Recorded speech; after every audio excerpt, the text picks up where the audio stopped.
আহমদ হচ্ছেন তিনি যিনি বান্দাদের মধ্যে সবচাইতে বেশি প্রশংসার যোগ্য। বুখারী, মুসলিম, আবু দাউদ, তিরমিজি, নাসাই, ইবনে মাজাহ এ সমস্ত সকল সহিহ হাদিসের গ্রন্থগুলিতে এসেছে যে হুজুর সাল্লাল্লাহু আলাইহি ওয়াসাল্লামের আর এক নাম ছিল আহমদ। ইতিহাসে কোথাও এটা পাওয়া যায় না যে হুজুর সাল্লাল্লাহু আলাইহি ওয়াসাল্লামের পূর্বে কোনো মানুষের নাম আহমদ ছিল। রাসূলে পাক সাল্লাল্লাহু আলাইহি ওয়াসাল্লামের পরে অনেকে তার ছেলেপেলের নাম, এই পৃথিবীতে অসংখ্য মানুষ তার ছেলেদের নাম আহমদ রেখেছে। আহমদ হোসেন, আহমদুর রহমান, গোলাম আহমদ, এই সমস্ত নাম রেখেছে। প্রসঙ্গক্রমে এখানে একথা বলা জরুরি বোধ করছি যে এই ইয়াতি মিন বাদ ইসমুহু আহমদ, এই আয়াতের সুযোগ নিয়ে গোলাম আহমদ কাদিয়ানী নিজেকে নবুয়তের দাবিদার হিসাবে ঘোষণা করেছে। সুপ্রিয় দর্শক, আসসালামু আলাইকুম ওয়া রাহমাতুল্লাহ। যিনি মানুষকে দাওয়াত দিয়েছিলেন ভালোবাসার ভাষায়, তিনি ছিলেন আমাদের প্রিয় আল্লামা দিলওয়ার হোসেন সাইদী রাহিমাহুল্লাহ। আজ আমি তিনার এমন এক অনুপ্রেরণামূলক ওয়াজ আপনাদের সম্মুখে উপস্থাপনা করব। চলুন শুনে দেখি। অথচ মুহাম্মদ সাল্লাল্লাহু আলাইহি ওয়াসাল্লামের পরে পৃথিবীতে আর কোন নবী আসবে না। আল্লাহ পাক কোরআনে কারিমে পরিষ্কার বলেছেন, মা কানা মুহাম্মাদুন আবা আহাদিম মির রিজালিকুম ওয়ালাকিন রাসূলুল্লাহি ওয়া খাতামান নাবিয়্যিন। মুহাম্মদ সাল্লাল্লাহু আলাইহি ওয়াসাল্লাম তোমাদের কোনো পুরুষদের পিতা নন, আর তিনি হচ্ছেন আল্লাহ পাকের রাসূল, আর নবুয়তের নবীগণের ধারাবাহিকতা সমাপনকারী হচ্ছেন তিনি। খাতাম শব্দ কোরআনে কারিমে বিভিন্ন অর্থে এসেছে। এর এক অর্থ হচ্ছে মোহর, এক অর্থ হচ্ছে মুখ বন্ধ করা, এক অর্থ হচ্ছে সিল। এরকম বিভিন্ন অর্থে কোরআনে কারিমের মধ্যে খাতাম শব্দ এসেছে। যেমন এক জায়গায় এসেছে ওয়ায়ুসকাউনা মির রাহিকিম মাখতুম, অর্থাৎ জান্নাতি লোকদেরকে উত্তম ভাবে মুখবন্ধ শরাব পান করতে দেওয়া হবে, যার মুখ বন্ধ থাকবে। খিতামুহু মিস্ক, তা থাকবে মিস্ক দিয়ে, মিস্কের সিল লাগানো থাকবে। এখানে সিল এবং মোহর হিসেবে খিতাম শব্দকে ব্যবহার করা হয়েছে। আবার সূরা ইয়াসিনের ভিতরে এই খাতাম শব্দ ব্যবহার করা হয়েছে মুখ বন্ধ করে দেওয়া হিসেবে। আল ইয়াউমা নাখতিমু আলা আফওয়াহিহিম ওয়া তুকাল্লিমুনা আইদিহিম ওয়া তাশহাদু আরজুলুহুম বিমা কানু ইয়াকসিবুন। কিয়ামতের দিন আল্লাহ রাব্বুল আলামিন মুখ বন্ধ করে দেবেন কাফেরদের, বেঈমানদের মুখের উপরে মোহর লাগিয়ে দেবেন, সে আর কথা বলতে পারবে না। এখানে খাতাম মুখ বন্ধ করা হিসেবে এ শব্দ এখানে এসেছে। অন্য আয়াতে এসেছে খাতামাল্লাহু আলা কুলুবিহিম, আল্লাহ তাদের অন্তঃকরণের ভিতরে মোহর লাগিয়ে দিয়েছেন, এখানে মোহর হিসেবে এসেছে। আর মা কানা মুহাম্মাদুন আবা আহাদিম মির রিজালিকুম ওয়ালাকিন রাসূলুল্লাহি ওয়া খাতামান নাবিয়্যিন, এখানে খাতাম শব্দ এসেছে সমাপনকারী হিসাবে, অর্থাৎ নবুয়তের যে ক্রমধারা চলে আসছিল হযরত আদম আলাইহিস সালাম থেকে, সেই নবুয়তের ক্রমধারা মুহাম্মদ সাল্লাল্লাহু আলাইহি ওয়াসাল্লামকে দিয়ে সমাপন করা হয়েছে। হুজুরের পরে পৃথিবীতে আর কোনো নবী আসবেন না, পরিষ্কার কথা। হুজুর সাল্লাল্লাহু আলাইহি ওয়াসাল্লাম বলেছেন, তিনি বলেছেন যে একটা বিল্ডিং, সেই ইমারতের একটা জায়গায় একটা ইট নাই। এই অবস্থায় লোকেরা বিল্ডিং এর সৌন্দর্য বর্ণনা করতেছে, তারপরে বলতে গিয়ে বলছে এইখানে যদি ইটটা পরিপূর্ণ হতো তাহলে এই বিল্ডিং এর সৌন্দর্য বাড়ত। হুজুর সাল্লাল্লাহু আলাইহি ওয়াসাল্লাম বলছেন, নবুয়তের ইমারতের সেই ইটখানা, শেষ ইটখানা আমি, যে আমাকে দিয়ে নবুয়তের ইমারতকে আল্লাহ পাক পরিপূর্ণ করে দিয়েছেন। সুতরাং আমার পরে আর কোনো নবী আসবে না। কাজী গোলাম মোহাম্মদ সহ দুনিয়াতে যত লোক রাসূলের পরে নবুয়তের দাবি করেছে সবগুলি মিথ্যা। সবগুলি কি? সবগুলি কাযযাব, মিথ্যেবাদী। এই পৃথিবীতে নবী আসার কারণ তিনটা হতে পারে। নবী আসার জন্য যত কারণ আমরা লক্ষ্য করেছি তার মধ্যে তিনটি কারণ প্রধান। প্রথম কারণ হচ্ছে, এক, প্রথম নবীর শিক্ষা বিলুপ্ত হয়ে গেছে, নতুন করে সেই শিক্ষা পেশ করার প্রয়োজন, তাই নতুন একজন নবীর দরকার।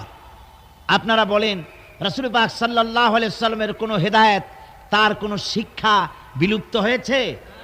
তার একটি বাণীও কি পৃথিবী থেকে মুছে গিয়েছে? একটি বাণীও মুছে যায়নি, একটা কথাও দুনিয়া থেকে মুছে যায়নি। সুতরাং নতুন নবীর কোনো প্রয়োজন নাই। দুই নম্বরে, প্রথম নবীর শিক্ষা বিশেষ এক জাতির জন্য ছিল, অন্যান্য জাতির জন্য তার শিক্ষা নাই। এই জন্য অন্যান্য জাতির উদ্দেশ্যে নতুন একজন পয়গম্বরের প্রয়োজন। আপনারা বলুন, রাসূল পাক সাল্লাল্লাহু আলাইহি ওয়াসাল্লামের শিক্ষা শুধু মুসলমানের জন্য না তামাম পৃথিবীর মানুষের জন্য? সুতরাং দ্বিতীয় কারণও প্রয়োজন হলো না পৃথিবীতে নবী আসা। তৃতীয় কারণ হচ্ছে, নবীর শিক্ষা এই পৃথিবী থেকে রাসূল পাক সাল্লাল্লাহু আলাইহি ওয়াসাল্লামের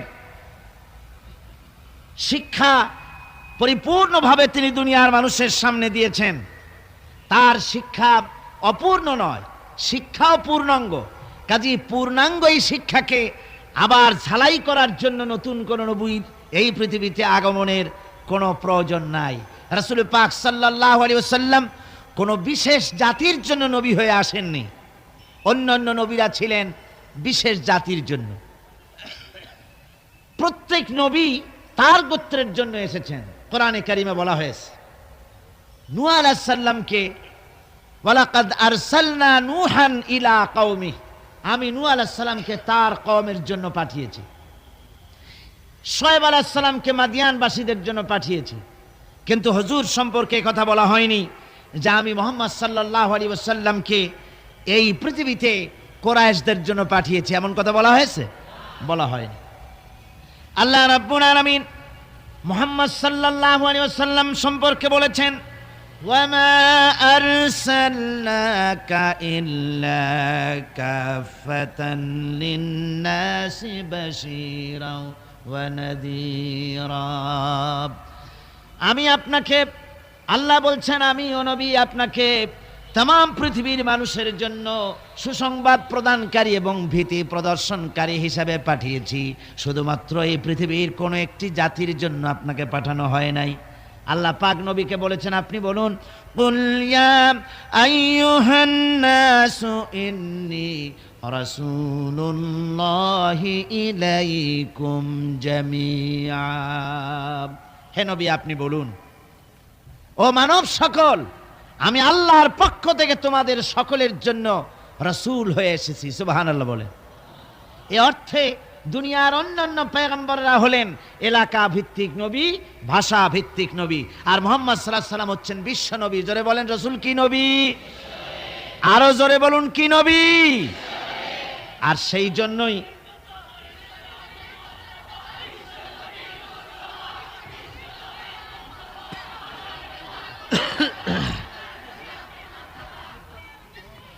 আমার ভাইয়েরা, অন্য আয়াতে আল্লাহ পাক বলছেন, তাবারাকাল্লাযী নাযালাল ফুরকানা আলা আবদিহি লিয়াকুনা লিল আলামিনা নাযীরা। অতীব বরকতশালী সে আল্লাহ রাব্বুল আলামিন, যিনি তার বান্দার উপরে ফুরকানকে অবতীর্ণ করেছেন, যাতে করে তিনি বিশ্ববাসীকে সুসংবাদ দিতে পারেন এবং ভীতি প্রদর্শন করাতে পারেন। রাসূলকে তার বান্দার উপর ফুরকান অবতীর্ণ করেছেন। বান্দাকে? মুহাম্মদ সাল্লাল্লাহু আলাইহি ওয়াসাল্লাম। বান্দাকে? মুহাম্মদ সাল্লাল্লাহু আলাইহি ওয়াসাল্লাম। তার উপরে কোরআন অবতীর্ণ করা হয়েছে কি কারণে?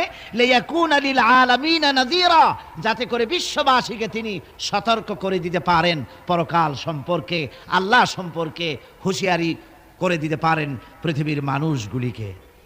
এরপরে অন্য আয়াতে আল্লাহ পাক রাসূলকে বলছেন, ওয়ামা আরসালনাকা ইল্লা রাহমাতান লিল আলামিন।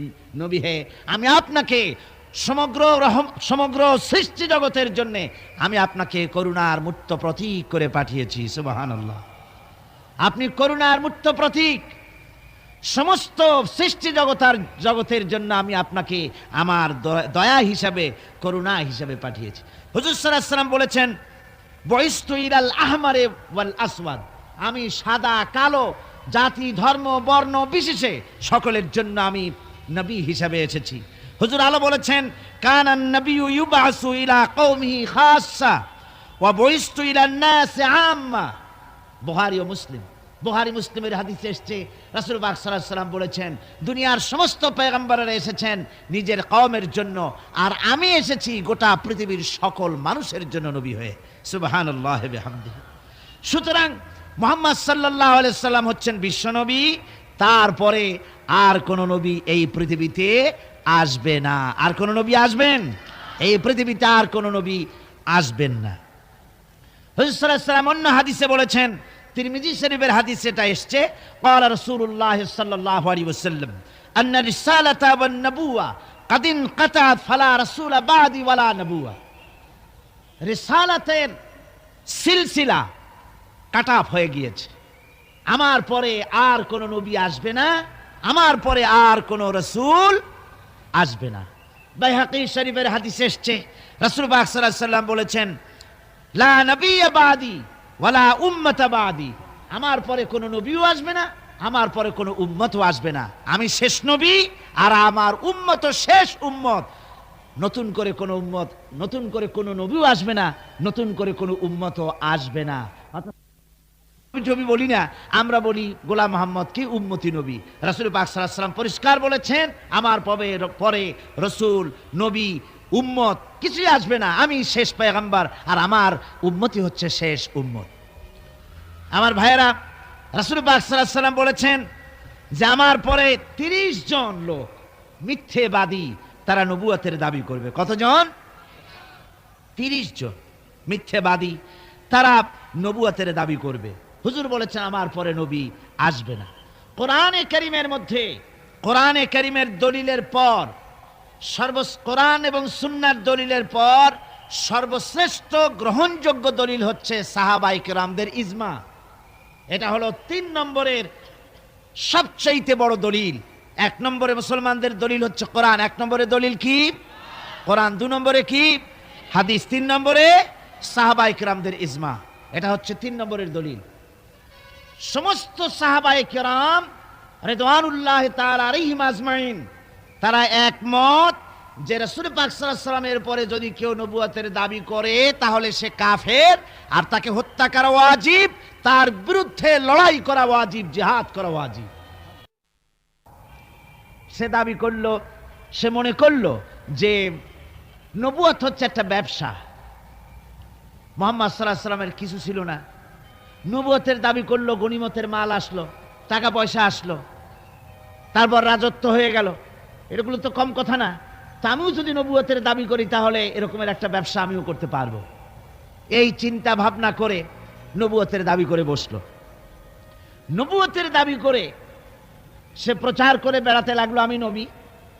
তারপর তার উম্মতেরা বলল যে আচ্ছা আপনি তো নবী বুঝলাম, তা মুহাম্মদ সাল্লাল্লাহু আলাইহি ওয়াসাল্লামের উপরে ওহী নাজিল হয়, আপনি তো কোনো নতুন ওহী আমাদের দিতে পারলেন না, কোনো সূরাও এ পর্যন্ত আসলো না। মুসাইলামা কাজ্জাব বলল, দেখো কেবল না নবী হলাম, একটু সময় দাও ওহী আসা। কিছুদিন পর বলল যে সূরা একটা এসে গেছে। বলে কি? সে সূরা কাউসারের একটা প্যারোডি তৈরি করলো। বলল আমার উপরে একটা নতুন সূরা আসছে, সূরাটি হচ্ছে ইন্না আতাইনাকাল আকাক ফাসাল্লি লিরাব্বিকা ওয়াজাক ইন্না শানিয়াকা হুয়াল আবলাক। এর অর্থ হচ্ছে আমি তোমাকে আকাক পক্ষী দান করেছি। আর আকাক পক্ষী বলা হয় হুতুম পেঁচাকে। ও যে কায়দার নবী, পাখিটাও পাইছে সেই কায়দারই। তারপরে ফাসাল্লি লিরাব্বিকা ওয়াজাক, সুতরাং তোমার প্রভুর উদ্দেশ্যে নামাজ পড়ো আর জোরে সোরে চিৎকার করো। মনে রেখো, তোমার দুশ্মন হবে শ্বেত এবং কৃষ্ণ বর্ণের। এর না আছে কোনো গোড়া, না আছে এর মাথা, না আছে এর কোনো অর্থ, না আছে কিছু। এই জাতীয় সূরা দেখিয়া উম্মতেরা বলল, কি যে আশ্চর্য কথা, মুহাম্মদ সাল্লাল্লাহু আলাইহি ওয়াসাল্লামের উপরে যে সূরা নাজিল হয়েছে তা পড়তে কত সুন্দর, কত ভাব গম্ভীর, আর এ কি একটা সূরা নাজিল হলো। তারা নিজেরা বলা কওয়া করলো। আর একবার ধরল মুসাইলামাকে, তারা বলল মুহাম্মদ সাল্লাল্লাহু আলাইহি ওয়াসাল্লাম তাকে তার উম্মতেরা তাদের বাগানে নিয়ে যায়। নিলে পরে যে বাগান থেকে তিনি যান, গাছে খরমা না থাকলে খরমা হয়ে যায়। কোনো পানি শূন্য কুয়ার কাছ থেকে গেলে তার বরকতে কুয়ায় পানি চলে আসে। তো আপনি এরকমের কিছু আমাদের দেখান। বললো আমাকেও তোমরা এভাবে নিয়ে যাও। তখন তাকে নিয়ে যাওয়া হলো। দেখলো উম্মতেরা যে এমনই পোড়া কপালে এক নবী তাদের ভাগে পড়ছে, যে বাগান দিয়ে যায়, গাছে খরমা থাকলে খরমা পড়িয়ে যায়, নষ্ট হয়ে যায়। আর কোনো পানিওয়ালা কুয়ার কাছ থেকে হাঁটলে সে কুয়া থেকে পানিও শেষ হয়ে যায়। এরপরে তার সাহস বাড়লো। মুসাইলামা কাজ্জাব রাসূল পাক সাল্লাল্লাহু আলাইহি ওয়াসাল্লামের কাছে এক চিঠি লিখলো। সে চিঠির ভাষা ছিল, মিন মুসাইলামাত রাসূলিল্লাহ ইলা মুহাম্মাদুর রাসূলুল্লাহ সালামুন আলাইকুম আম্মা বাদ ফাইন্নী আশরাকতু ফিল আমর ওয়া ইন্না লানা নিসফাল আরদ ওয়া লিকুরাইশিন নিসফাল আরদ ওয়ালাকিন্না কুরাইশান কওমান ইয়াতাদুন। সে চিঠি লিখলো যে মুসাইলামা আল্লাহ রসুলের পক্ষ থেকে নাউজুবিল্লাহ মুহাম্মদ সাল্লাল্লাহু আলাইহি সাল্লামের কাছে এই চিঠি পাঠানো হচ্ছে। ফাইন্নী কাদ আশরাকতু ফিল আমরি মাক, আমি হচ্ছি আপনার নবুয়তের একজন অংশীদার। এই হিসাবে পৃথিবীর অর্ধেক হচ্ছে আমার আর অর্ধেক হচ্ছে কোরাইশদের। কিন্তু কোরাইশরা বিষয়টা বুঝতে না পেরে আমার সাথে বাড়াবাড়ি করতেছে। হুজুর সাল্লাল্লাহু আলাইহি ওয়াসাল্লাম এই চিঠির জবাব দিলেন। হুজুর লিখলেন, বিসমিল্লাহির রহমানির রহিম মিন মুহাম্মাদুর রাসূলুল্লাহ সাল্লাল্লাহু আলাইহি ওয়াসাল্লাম ইলা মুসাইলামাতিল কাজ্জাব আসসালামু আলা মান ইত্তাবাআল হুদা আম্মা বাদ ফাইন্নাল আরদা লিল্লাহি ইউরিসুহা মিন ইবাদিহি ওয়াল আকিবাতু লিল মুত্তাকিন। রাসূল পাক সাল্লাল্লাহু আলাইহি ওয়াসাল্লাম লিখলেন, এই চিঠি যাচ্ছে মুহাম্মদ সাল্লাল্লাহু আলাইহি ওয়াসাল্লামের কাছ থেকে মুসাইলামা কাজ্জাবের কাছে। শুনে রাখো, শান্তি বর্ষিত হোক তার প্রতি যিনি হেদায়েত প্রাপ্ত। এই পৃথিবীর উত্তরাধিকারী হচ্ছে কেবলমাত্র আল্লাহ পাকের সেই সব বান্দারা যারা নাকি আল্লাহর গোলাম, আল্লাহর একান্ত আল্লাহর আইন এবং কানুনকে মেনে যারা চলে। আর পরকাল হচ্ছে সেই সমস্ত লোকেদের জন্যই। মুসাইলামা কাজ্জাবের মুয়াজ্জিন যারা, তারাও জানতো যে লোকটা মিথ্যেবাদী। তো কিছু মাল পানি পাওয়া যায়, টাকা পয়সা পাওয়া যায়, সাথে থাকলে কিছু খাওয়াটাও যায়, এই জন্য তার সাথে থাকতো। রাসূলুল্লাহর মুয়াজ্জিন আযান দিতেন, আশহাদু আন্না মুহাম্মাদার রাসূলুল্লাহ, আমি সাক্ষ্য দিচ্ছি মুহাম্মদ সাল্লাল্লাহু আলাইহি ওয়াসাল্লাম আল্লাহর রাসূল। আর মুসাইলামার মুয়াজ্জিন যে ছিল, সে আযান দিত, আশহাদু আন্না মুসাইলামাতা ইয়াজামু আন্নাহু রাসূলুল্লাহ। ও বলতো, আযান দিত এই কথা বলে যে আমি সাক্ষ্য দিচ্ছি মুসাইলামা মনে করে যে সে আল্লাহর রাসূল। আমার ভাইরা, এরপরে মুসাইলামা কাজ্জাবের বিরুদ্ধে হযরত আবু বকর সিদ্দিক রাদিয়াল্লাহু তাআলা আনহু 40,000 লোকের একটা বিশাল বাহিনী, সাহাবায়ে কেরামদের এক বিশাল বাহিনী পাঠিয়ে দিলেন মুসাইলামা কাজ্জাবের বিরুদ্ধে লড়াই করার জন্য। এর সিবাসালার ছিলেন হযরত খালিদ বিন ওয়ালিদ। এই জিহাদে যাওয়ার সময় ওয়াহশী রাদিয়াল্লাহু তাআলা আনহু, যিনি হযরত হামজা রাদিয়াল্লাহু তাআলা আনহুর কাতিল ছিলেন। হুজুর সাল্লাল্লাহু আলাইহি ওয়াসাল্লাম ফতহ মক্কার দিনে সকলকে ক্ষমা করে দিয়েছিলেন, কিন্তু 5 জন নারী আর 6 জন পুরুষ সম্পর্কে বলেছিলেন, এদেরকে যেখানে পাও সেখানে হত্যা করো। এর মধ্যে ওয়াহশী একজন। ওয়াহশী বুঝতে পেরেছি মুহাম্মদ সাল্লাল্লাহু আলাইহি ওয়াসাল্লাম আল্লাহর রহমত, করুণার নবী, দয়ার নবী, তার কাছে যদি আমি যেতে পারি তাহলে তিনি আমার সম্পর্কে, যদি তার সামনে যেতে পারি তাহলে তার কঠোর মনোভাব আমার প্রতি নরম হয়ে যাবে। এই মনে করে সাহাবায়ে কেরামদের চোখ এড়ায়া তিনি হুজুরের সামনে গিয়ে হাজির হয়ে গেলেন। হুজুর তাকে দেখি বললেন, তোমার নাম না ওয়াহাশী? তিনি বললেন, হ্যাঁ আমার নাম ওয়াহাশী। হুজুর বললেন, তুমি আমার চাচাকে শহীদ করেছো? ওয়াহাশী বললেন, জাহালাতের কারণে তা করেছি। হুজুর বললেন, কেমনে শহীদ করেছো আমার চাচাকে, আমার একটু শোনাও। ওয়াহাশী বলতে লাগলেন, আমি বল্লম দিয়ে হযরতে হামজার শরীরকে এফোড় ওপড় করে দিয়েছি, তারপরে তার বুককে খঞ্জর দিয়ে ফেড়ে বুকের ভিতর থেকে কলিজাটা বের করে নিয়ে আমি হাতে দিয়ে দিয়েছি হেন্দাই কলেজা চিবিয়ে চিবিয়ে খেস। রাসূল পাক সাল্লাল্লাহু আলাইহি ওয়াসাল্লাম, হাদিস শরীফে এসেছে, ওয়াহাশীর বর্ণনা যখন তিনি শুনতেছিলেন রাসূলের চোখ থেকে তখন পানি পড়ে দাড়ি মোবারক ভিজে ভিজে পড়তেছিল। ঘটনা শোনার পর রাসূলুল্লাহ বললেন, ওয়াহাশী তুমি কি চাও? ওয়াহাশী বললেন, আমি ইসলাম কবুল করতে চাই। হুজুর তাকে মুসলমান বানালেন। বললেন, তুমি মুসলমান হলে কিন্তু সব সময় তুমি আমার সামনে আসবে না, তার কারণ তোমাকে দেখলে পরে আমার মনের ভিতরে আমার চাচার কথা মনে উঠে যাবে। আমি আমার আব্বাকে পাই নাই, আব্বার স্নেহ যত্ন আমার কিসমতে তেমন হয় নাই। আমার চাচা হামজা আমাকে পিতার মতো করে আমাকে স্নেহ করেছে, তোমাকে দেখলে পরে তার কথা মনে পড়বে, সুতরাং তুমি সবসময় আমার সামনে আসবে না। ওয়াহাশী সেদিন শপথ নিয়েছিলেন, রব্বুল আলামিন, আমি জাহালাতের কারণে যেই বল্লম দিয়ে ইসলামের একজন শ্রেষ্ঠ সন্তানকে আমি শহীদ করে ফেলেছিলাম, আমি বুঝতে পারি নাই, ওই বল্লমটা আমি হেফাজতে রেখে দিয়েছি। তুমি আমার এই দোয়া মঞ্জুর করো, আমি যেন এই বল্লম দিয়ে এই পৃথিবীর নিকৃষ্ট ইসলামের কোনো দুশ্মনকে যেন আমি শেষ করে দিতে পারি। আল্লাহ পাক দোয়া তার মঞ্জুর করে নিলেন। মুসাইলামা কাজ্জাবের বিরুদ্ধে হযরত আবু বকর সিদ্দিক রাদিয়াল্লাহু তাআলা আনহু যে বাহিনী পাঠালেন, হযরত ওয়াহাশী সেই বাহিনীর মধ্যে ছিলেন। আর তিনি সেই বল্লমটা দিয়া, যে বল্লম দিয়ে তিনি হযরত হামজাকে শহীদ করেছিলেন, সেই বল্লমটা দিয়েই ইসলামের নিকৃষ্ট শত্রু মুসাইলামা কাজ্জাবকে দুনিয়া থেকে তিনি বিদায় করে দিলেন। আমার ভাইরা, রাসূল পাক সাল্লাল্লাহু আলাইহি সাল্লামের ইন্তেকালের পর এ পর্যন্ত নবুয়তের যারা দাবি করেছে, এক হিসাবে জানা গেছে 28 জন দাবি করা হয়ে গেছে। রাসূল বলেছেন, আমার পরে 30 জন মিথ্যেবাদী নবুয়তের দাবি করবে। কতজন করবে? হয়ে গেছে, বাকি আছে কত? এর মধ্যে গোলাম আহমদ একজন। গোলাম আহমদ দাবি করল যে আমি নবী। তার অনেকগুলি বই কিতাব সে লিখল।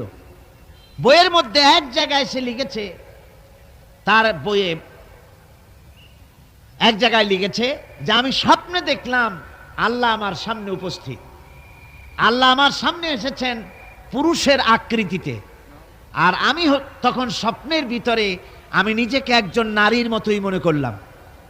স্বপ্নের ভেতরেই আল্লাহ পাক পুরুষ হিসাবে আমাকে ব্যবহার করলেন।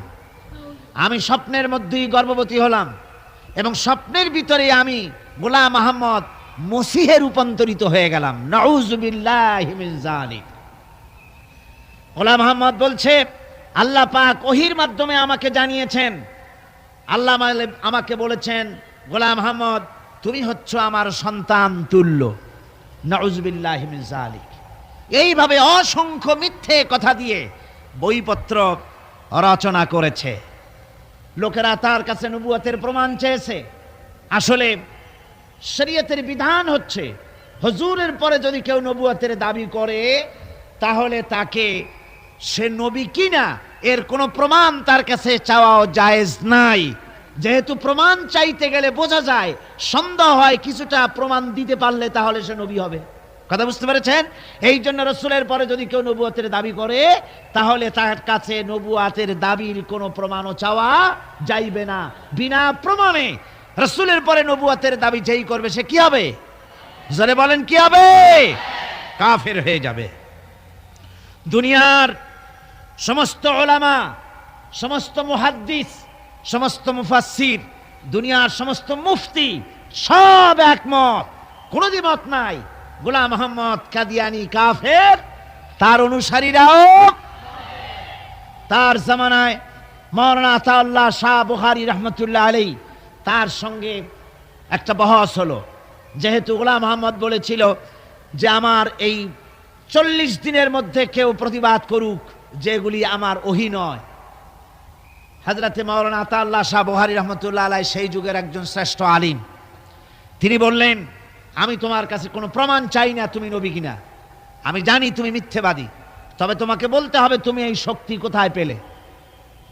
গোলাম মোহাম্মদ বলল, কোরআন শরীফই আছে আমার এই শক্তির উৎস। কোথায়? বলল যে এই যে আয়াতটা আমি আপনাদের সামনে তেলাওয়াত করেছি, ঈসা আলাইহিস সালামের ওই কথাই গোলাম মোহাম্মদ বলল যে হযরত ঈসা আমার সম্পর্কে বলেছেন, ইয়াতি মিন বাদি ইসমুহু আহমদ, আমার পরে একজন নবী আসবেন, রাসূল আসবেন, তার নাম হবে আহমদ, আমি সেই আহমদ। মাওলানা আতাউল্লাহ বুখারী বলছেন, তোমার নাম তো আহমদ না, তোমার নাম হচ্ছে গোলাম আহমদ। তার অর্থ হলো হযরত ঈসা আলাইহিস সালাম যে আহমদের কথা বলেছেন, তুমি সেই আহমদের গোলাম। গোলাম আহমদ বললেন, দেখুন আমার নামের প্রথম শব্দ গোলাম, এটা হচ্ছে আমার লকব, আমি আমার নামের লকবটা ছেড়ে দিলাম, বাদ দিয়ে দিলাম, আর ব্যবহার করব না, তাহলে তো আমি আহমদ থাকি, আপনি তো আর আপত্তি করতে পারেন না। মাওলানা বুখারী বললেন, নামের প্রথম শব্দ বাদ দেওয়া যদি জায়েজ হয়, তাহলে তোমার ফতোয়া দিয়ে আমার নামের প্রথম শব্দ বাদ দিয়া দিলাম। আমার নাম আতা আল্লাহ, নামের প্রথম শব্দ আতা বাদ দিয়া দিলাম, তো আতা যদি বাদ দেই তাহলে আল্লাহ হই, আর আল্লাহ হয়ে বলছি তোমার মতো গাধাকে নবুয়াত আমি দেই নাই। এরপর এই পৃথিবীর নিকৃষ্ট পাপী এই কাফেরের মৌত হলো কোথায়? জোরে বলেন, এই কাফেরের মৌত হলো কোথায়? পায়খানার ভেতরে মৌত হয়েছে। আমার বন্ধুগণ, সুতরাং বাংলাদেশে যত কাদিয়ানি আছে, সমস্ত কাদিয়ানিরা কাফের। সমস্ত কাদিয়ানিরা কি? আরো জোরে বলুন, তারা কি? কাদিয়ানিরা মুসলমানদের গোরস্থানে, তাদের মানুষ মারা গেলে মুসলমানদের গোরস্থানে তা দাফন করে না, মুসলমানদের জানাজায় তারা কোনোদিন আসে না, মুসলমানদের কোনো মসজিদে তারা নামাজ পড়তে যায় না, তারা আলাদাভাবে মসজিদ তৈরি করে মসজিদের নামে। গোলাম মোহাম্মদ কাদিয়ানির অনুসারীরা যে মসজিদ করে, ওগুলি মসজিদ নয়, এগুলি মসজিদে জেরার। এগুলি কি? মসজিদে জেরার। এগুলি কখনোই মসজিদের সম্মান পেতে পারে না। তারা কোরআনে কারীমের ব্যাখ্যা নিজেরা করেছে, নিজেরা তৈরি করেছে, যার সাথে আহলে সুন্নাতুল জামাতের হাদিসের কোনো মিল নাই, নিজেরাই করেছে।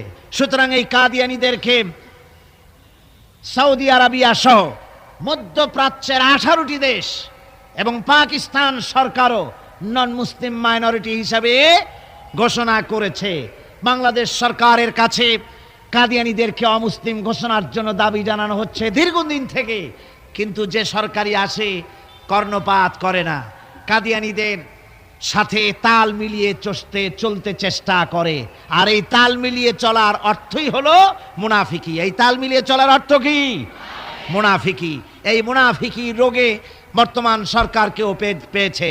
বাংলাদেশের সব আলেম, সব ওলামা ঐক্যবদ্ধভাবে দাবি করেছে কাদিয়ানীদেরকে অমুসলিম ঘোষণা করার জন্য, কিন্তু আজ পর্যন্ত তা করা হয়নি। আজকের মাহফিল থেকেও, এই বিশাল জনসমুদ্র, আমরা কোরআনে কারীমের তাফসীরের মাহফিল থেকে দাবি জানাই সরকারের কাছে কাদিয়ানীদেরকে অমুসলিম সংখ্যালঘু হিসাবে ঘোষণা করা হোক। এ প্রস্তাবে দাবি কি আপনাদেরও? হাত উঁচু করে দেখান, খানিক জিকির করেন, লা ইলাহা ইল্লাল্লাহ, লা ইলাহা, লা ইলাহা ইল্লাল্লাহ। আমার মুসলমান ভাইরা, মূল বিষয়টি হচ্ছে খ্রিস্টান এবং ইহুদিরা যখনই মুসলমানদেরকে আক্রমণ করতে চেয়েছে কোনো ব্যাপারে, তখনই সরাসরি নিজ নামে তারা আবির্ভূত হয় নাই, মুসলমান নামধারী কিছু লোককে তারা ব্যবহার করেছে। যেমন নবুয়তের উপরে হামলা করতে হবে, সেজন্য গোলাম আহমদ নামের এক কাফেরকে তারা বেছে নিয়েছে। রাসূলকে গালি দিতে হবে, হযরত আয়েশা সিদ্দিকা রাদিয়াল্লাহু তাআলা আনহাকে গালি দিতে হবে, সেজন্য তারা সালমান রুশদিকে বেছে নিয়েছে। বাংলাদেশে রাসূলকে মিথ্যেবাদী বলা হবে, নাউজুবিল্লাহ পড়েন, সেজন্য তারা দাউদ হায়দার নামের এক কবি নামের কলঙ্ক, জাহান্নামের এক কীটকে তারা বেছে নিয়েছিল, ঠিক কিনা কন? আবার আল্লাহকে গালি দিতে হবে, সেজন্য তারা বাংলাদেশে আহমদ শরীফকে তারা বেছে নিয়েছে। কারে বেছে নিয়েছে? ওর নাম কিন্তু আহমদ শরীফ না। আহমদ হচ্ছে আল্লাহর নাম, আল্লাহ রসুলের নাম আহমদ। এই পবিত্র নাম এ শয়তানের হওয়া উচিত না। ওর নাম হচ্ছে আহমক। এর নাম কি? আর শরীফ নয়, শরীফ অর্থ হচ্ছে ভদ্র। এটা হচ্ছে শরীর, শাররুন থেকে শরীর অর্থাৎ দুষ্ট। একদিকে সে আহমক মানে বোকা, একদিকে সে বোকা, আর একদিকে কি? দুষ্ট। বোকা কেন? বোকা কেন? বোকা এই জন্যে, এত বড় একটা লিটারেট পারসন, লেখাপড়া জানে, ডক্টরেট ডিগ্রি নিয়েছে, বিশ্ববিদ্যালয়ে শিক্ষকতা করেছে, এত লেখাপড়া থাকা সত্ত্বেও বোকা এই কারণে যেহেতু মালিক চেনে নাই, স্রষ্টাকে চেনে নাই। স্রষ্টাকে চিনেছে? এই আহমদ শরীফ সে তার বইতে লিখেছে যে আল্লাহ বলতে কেউ নাই, স্রষ্টা বলতে কেউ নাই, মানুষেরা নিজেরা চিন্তা করে স্রষ্টাকে সৃষ্টি করেছে। নাউযুবিল্লাহি মিন যালিক। পরকাল সম্পর্কে বলেছে পরকাল এটা মিথ্যে কথা, মরে যাবে মানুষ, কিন্তু পরকাল বলতে কিছু নাই। বিবাহ বলেছে এটা একটা সামাজিক চুক্তি, এর কোনো মানে নাই। একটা পুরুষ একটা নারীকে বিবাহ করে চিরকাল ওই নারীটাকে নিয়ে পড়ে থাকবে, আবার একটা নারী চিরকাল একটা স্বামী নিয়ে পড়ে থাকবে, নতুন কোনো বৈচিত্র্যের স্বাদ তাদের কপালে জুটবে না। এটা কেমন কথা? এটা হতে পারে না। সে বলে যে নারী পুরুষের অবাধ মেলামেশা থাকাই উচিত, এটাই প্রগতি। এই হলো আহমক শরীর। সে বোকাই কারণে দুনিয়ার সব চিনেছে, অথচ মালিককে চেনে নাই। কিন্তু আমাদের দেশের গরুতেও মালিক চেনে। গরুতে মালিক চেনে কিনা কন? আপনারা যায় দেখেন, রাত্রিবেলায় ডাকাডাকি করলে আপনার গরু যদি বিলে থাকে, তাহলে গরু ছুটে আপনার কাছে আসবে। আসবে কিনা কন? গরু তো কিছু তো তার ভদ্রতা সম্মান আছে। আমাদের গৃহপালিত পশু কুত্তা, কুকুর, কুকুরেও মালিক চেনে। চেনে কিনা কন? যদি বিশ্বাস না হয়, আপনার বাড়িতে যদি কুকুর থাকে, আপনার বাড়িতে রাত 12টার সময় যদি অন্য কোনো লোক ঢোকে, তাহলে কি কন? কুকুরে খুব আদর করবে না? কুকুর তারে তাড়াইয়া কর্ণফুলি পার করে দিয়ে আসবে। আর যদি আপনি যান গভীর রাত্রে, গলায় কাশি দেবেন, কথাও বলবেন না, কাশিটা শুনে কুত্তা এসে আপনার পায়ে তার লেজুর দিয়ে নেজ দিয়ে নাড়ানাড়ি করবে, মুখটা পায়ের উপরে লাগাবে। ঠিক কিনা কন? গরুতে মালিক চিনল, কুত্তায় মালিক চিনল। ডক্টর আহমদ শরীফ এই আহমক এমনই নিকৃষ্ট, কুত্তা গরুর চাইতে নিকৃষ্ট। আল্লাহ রাব্বুল আলামিনকে চেনে নাই।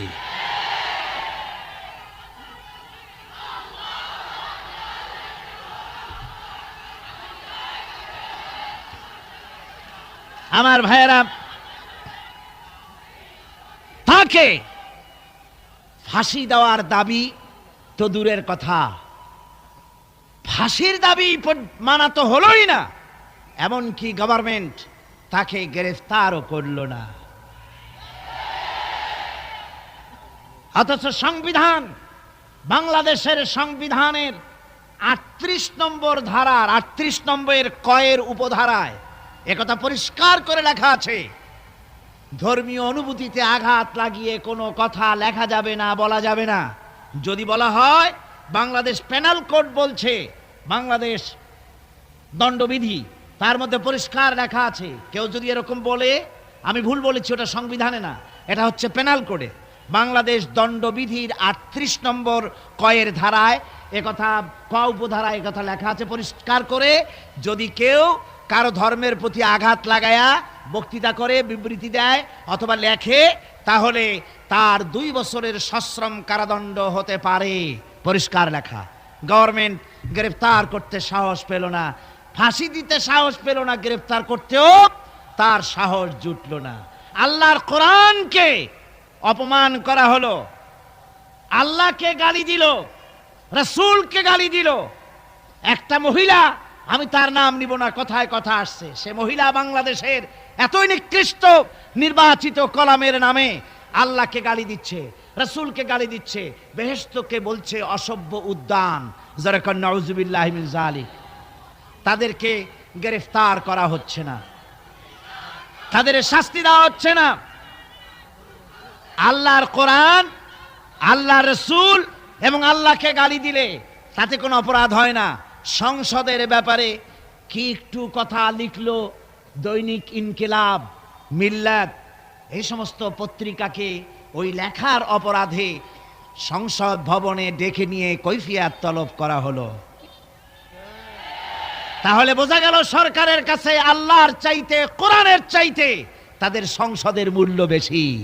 এই মূল্য যারাই দিতে চেয়েছে আল্লাহ রাব্বুল আলামিন তাদেরকে ক্ষমতায় রাখেন নাই। ক্ষমতা দেওয়ার মালিকও আল্লাহ, ছিনিয়ে নেওয়ার মালিকও আল্লাহ সুবহানাহু ওয়া তাআলা। আমার বন্ধুগণ, আজকে যদি এই সমস্ত নাস্তিকদের শাস্তি হতো, তাহলে অন্যরা ছোট ছোট খুদে নাস্তিক যত আছে, যারা ডোবার মধ্যে ব্যাঙের মতো চুপটি মেরে বসে থাকে, সুযোগ পাইলি গ্যাংর গ্যাং করে ওঠে, এই লোকগুলি শয়তানি করতে সাহস পেত না। সাহস পাচ্ছে সরকারের দুর্বলতার কারণে। সরকারের দুর্বলতা কোথায় আল্লাহ পাকই ভালো জানেন, কেন তাদেরকে গ্রেফতার করতে পারে না। আমার বন্ধুগণ, এরপরে আল্লাহ রাব্বুল আলামিন বলছেন, ومن أظلم ممن افترى على الله الكذب وهو يدعى إلى الإسلام والله لا يهدي القوم الظالمين। আল্লাহ পাক বলছেন যে তার থেকে অত্যাচারী আর কে হতে পারে, যে আল্লাহর উপরে মিথ্যা দোষারোপ করে, অথচ তাকে ডাকা হয়েছে ইসলামের দিকে, আর আল্লাহ জালিমদেরকে হেদায়েতের রাস্তা দেখান না। আল্লাহর প্রতি মিথ্যা দোষারোপ করার অর্থ হচ্ছে আল্লাহর প্রেরিত নবীকে মিথ্যা নবী বলা, আল্লাহর প্রকৃত নবীকে মিথ্যা নবী বলা, আল্লাহর আয়াতগুলিকে মিথ্যা বলা, তার নাজিলকৃত কিতাবকে মিথ্যা বলা, এটাই হচ্ছে সবচাইতে বড় জুলম, সবচাইতে বড় অত্যাচার।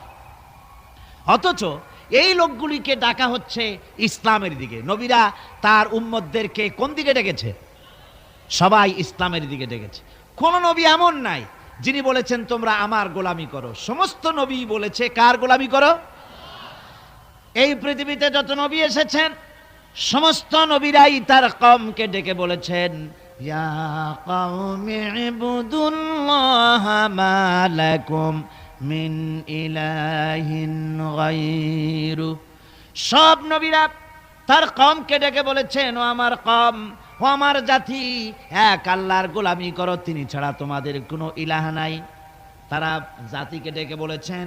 আর বিশ্বনবী মুহাম্মদ রাসূলুল্লাহ সাল্লাল্লাহু আলাইহি ওয়াসাল্লাম তিনি জাতিকে ডাকেন নাই, যেহেতু তিনি বিশ্বনবী। তার মুখ থেকে আল্লাহ পাক এই দাওয়াত দিয়েছেন, ইয়া আইয়ুহান নাসু উবুদু রাব্বাকুমুল্লাযী খালাকাকুম ওয়াল্লাযীনা মিন ক্বাবলিকুম লাআল্লাকুম তাত্তাকুন। আল্লাহ পাক বলেন, হে মানব সকল, গোলামি করো, দাসত্ব করো, আল্লাহ পাকের গোলামি করো, তোমার সেই রবের যিনি তোমাদেরকে সৃষ্টি করেছেন আর তোমাদের পূর্বপুরুষদের সৃষ্টি করেছেন। আল্লাহ পাক এখানে বলেন ওদেরকে ডাকা হচ্ছে ইসলামের দিকে, বলা হচ্ছে ইসলামের দিকে আসো, আল্লাহর দিকে আসো। আর ওরা বলছে এই লোকটা মিথ্যেবাদী। কি উল্টাপাল্টা কথা! নবীরা দাওয়াত দিচ্ছেন আল্লাহর দিকে, কোরআনের দিকে, ইসলামের দিকে, আর ওরা বলছে আল্লাহকে, আল্লাহর প্রেরিত নবী এবং তার কিতাবকে মিথ্যা বলে তারা বলছে। আল্লাহ পাক বলছেন এর থেকে অত্যাচারী আর কে হতে পারে, এর থেকে জুলুমকারী আর কে হতে পারে, যে কোরআনে কারীমকে এবং আল্লাহকে আর পয়গম্বরদেরকে মিথ্যা মনে করে।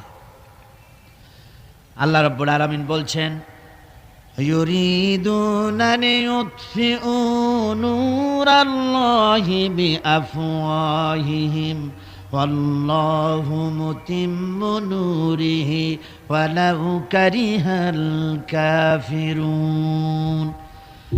মহান আল্লাহ রাব্বুল আলামিন বলেন, এই কাফিররা এরা চায়, সত্যের অস্বীকারীরা ওরা চায় মুখের ফু দিয়ে আমার আলোকে নির্বাপিত করে দেবে। আল্লাহ পাক বলেন, আমি আমার আলোকে, আমার দ্বীনকে পূর্ণতা দান করব। তাতে এই কাফেরদের মনের মধ্যে যত জ্বালা যন্ত্রণা হোক, তাদের মনের মধ্যে যত অসহনীয় ভাব হোক না কেন, আমি আমার দ্বীনকে পূর্ণতা দান করব।